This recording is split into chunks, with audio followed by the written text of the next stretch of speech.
Hello guys, welcome back to Confused Kitchen. Igama lami nginokthula and today sizokwenza this mouth-watering chicken stir-fry. If ufuna ukwazi ngisenze kanjani, please continue watching this video. Ngaphambi kokuthi sipheke, I would like to welcome all our new subscribers. Thank you so much for joining Confused Kitchen. Don't forget to click your notification button so you will know every time I upload a new video. Thank you so much guys.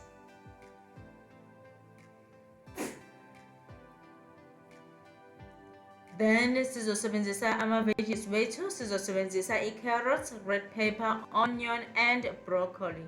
So uzocala ngokuthi uwachophe. Nowachopha guys, please ungawenza abe mancane kakhulu because senze stir fry sifuna bonakale. So uwenze nje abe ngathi makhulunyana kancane. Once that is done, you start preparing your chicken. Ngizosebenzisa i-chicken fillets or i-chicken breast. Uzoyikhatha into the small pieces.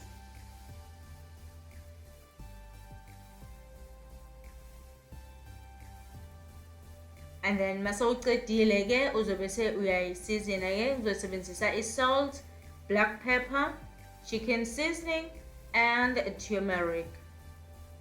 You can use any chicken seasoning of your choice, izovele ibe mnandi. If usebenzisa salt, please don't add too much because usebenzisa soy sauce. So soy sauce is salty nayo and asifuni ukuthi inyama yethu igcine ibaba.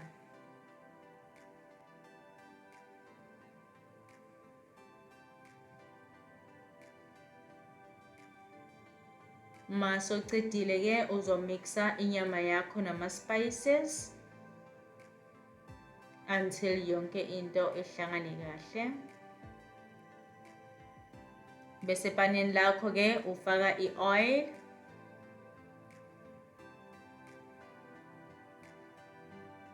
Uzoyilinda ke ishise, kumele ishise guys, so uzoyilinda ishise. Mayise ishisa ke uzobe usufaka inyama yakho. If inyama yakho iningi ungayifaki yonke ngesikhathi esi1, ufake nje kancane kancane ngoba once ungayifaki ibe yiningi izobenza amanzi and we don't want that. Sifuna ukuthi nje isebenzise i-oil kuphela hayi amanzi uma si-fry like this.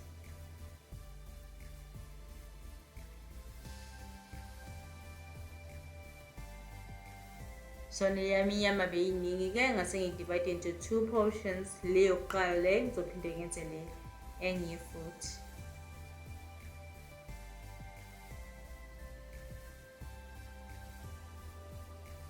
Again i-chicken breast iyashesha ukuvuthwa, so 5 to 8 minutes izobe si-ready. Once ungayiyekela or uyipheke more than that izoqina bese kuba ngathi udla irege and angeke usayijabulela. So please ungayihlalisi isikhathi eside. Nawe uzoyibona ukuthi ise-right. So ngizowenza le yokugcina ke beyisele. Same thing engiyenzile kuleyo yokuqala. Uyayifaka ulinde ukuthi kuze kuvele this ring ebakhona la kule nyama, around le nyama ikutshela ukuthi ise-ready ukuthi ungayigucula. So once ungabona le round la kule nyama, so ungayigucula inyama yakho.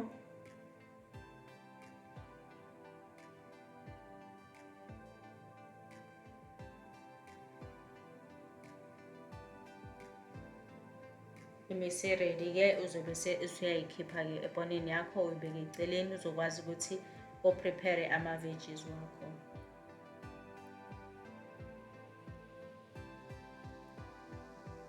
For ama-veggies ngizosebenzisa ne-broccoli and then ngizoyiboila for at least 3 to 5 minutes. Hayi isikhathi eside because iqinile compared to la amanye ama-veggies. So sizoyiboila nje kancane ukuthi nayo ibe ngathi iyathamba.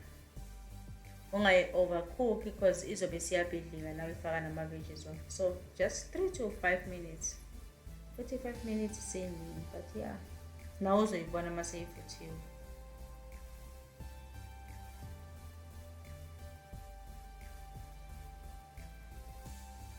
then ku-oil yakho uzo-adda i-garlic and ginger paste, uyiyekele nje ukuthi iyasha kancane bese u-adda i-oil yakho, then your red pepper.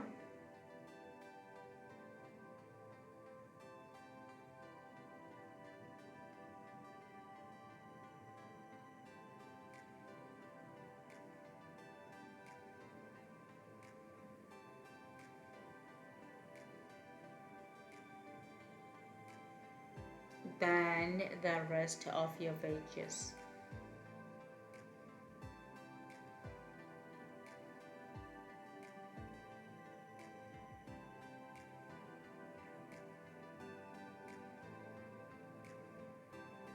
So uzokuhlanganisa ke, and then ukuyekele ukuthi ukuvuthwa kancane, and then bese esayidini uqala uprepare for your sauce.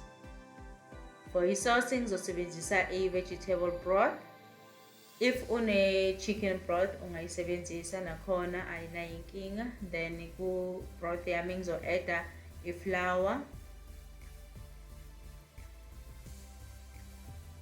and then i-half ye-flour izoba right. Asifuni just ukuthi nje ishubise kancane isobho lethu. And then bese sesi-adda i-soy sauce. Ungasebenzisa i-sweet soy sauce or i-chili, zoya ngawe. Mina ngisebenzisa original. Then i-oyster sauce, bese usebenzisa nele worcestershire sauce. I don't know how they call it, yeah, but I think it's worcestershire sauce. Then you will mix that together.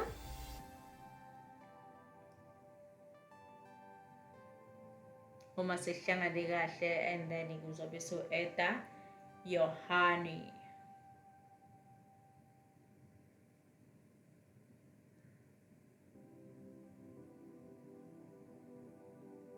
Make sure ukuthi ke i-honey yakhe yancibilika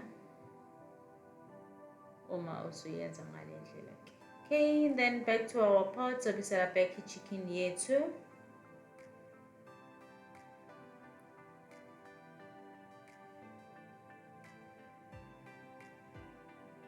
Mix that together. It's very easy, guys. Please nizameni bese niyangitshela ukuthi ngicabangani ngayo na comment section. I know nizoyithanda, nami ngiyayithanda kakhulu. So please ngicela nizame, guys, izameni. Once ungafaka ke le sauce yakho, uyiyekele nje kancane izoshuba. Remember sifake i-flour laphayana, so besenzela ukuthi vele ibe na this, you know, yebo ukuthi seyinhle kanjani. So ifuna ukuthi uyiyeke nje izokwazi ukuthi ngathi iyashoba kancane. Just like this one. Yo, imnandi, guys, like imnandi. So yeah, naseyivuthiwe ke izoba just like this one. Thank you so much, guys, for today. Thank you so much for watching. Don't forget to subscribe, like, and comment. Share the video nabantu baziyo, and yes, press that notification button. Okay, sanibona again on my next video. Bye bye.